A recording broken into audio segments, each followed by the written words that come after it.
ఈ రోజు చెప్తా ఉన్నాం, ఆ రోజు మద్యాన్ని అమ్మమని చెప్పాడు, విడతల వారీగా నిబంధనలు పెట్టి ఆ రోజు మద్యాన్ని నిషేధిస్తానన్నాడు.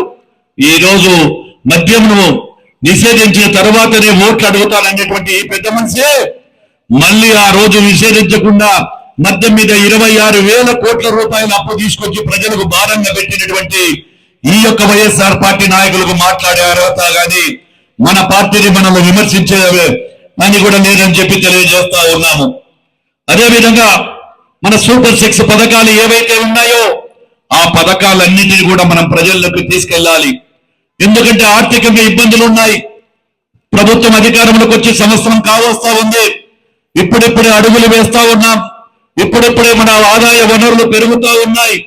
మనం ఏవైతే చెప్పామో ఆర్థికంగా ఎన్ని ఇబ్బందులు ఉన్నాయో ఆ రోజు ఇచ్చిన మాట ప్రకారం పింఛన్లు కానీ, అదేవిధంగా ఉచిత సిలిండర్లు కానీ, రేపు ఆగస్టు 10వ తేదీన ఉచిత బస్సు ప్రయాణం మహిళలకు, సూపర్ 6 పథకాలలో భాగమైనటువంటి తల్లికి వందనం అన్ని కూడా త్వరలోనే 2-3 నెలల్లో ఇవ్వబోతున్నామని చెప్పి, ఎందుకంటే చాలా మంది కూడా అన్న అవి తొందరగా ఇస్తే బాగుంటాయని దయచేసి అర్థం చేసుకుంటున్నారు ప్రజలు కూడా.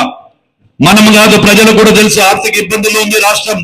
ఉంటే తెలుగుదేశం ప్రభుత్వం ఇవ్వకుండా పోదు. చంద్రబాబు గారు అన్నిటువంటి ఖచ్చితంగా కూడా చేస్తారని ప్రజల దగ్గరికి మనం తీసుకుపోయి చెప్పాల్సినటువంటి అవసరం ఉందని కూడా తెలియజేస్తా ఉన్నాను. పార్టీలు తీసుకోవాల్సిన, కార్యకర్తలు తీసుకోవాల్సిన అనేక విషయాలు బుడ్డా రాజశేఖర రెడ్డి గారు చెప్పారు. చాలా వివరంగా, చాలా విలువైన పాయింట్లు ఆయన చెప్పినటువంటి రాజశేఖర రెడ్డి గారు చెప్పినవి. ప్రతి కార్యకర్త మీరు ఆలోచన చేయాలి. మీరు ఫీల్డ్ లో ఉంటారు, మీరు కింద గ్రామాలలో ఉంటారు. మీరు ఇచ్చిన సూచనలు, మీరు చెప్పినటువంటి ఆధారం మీదనే శాసనసభ్యులం కానీ మంత్రులం కానీ మేమందరం కూడా చేస్తామని కూడా తెలియజేస్తా ఉన్నాము.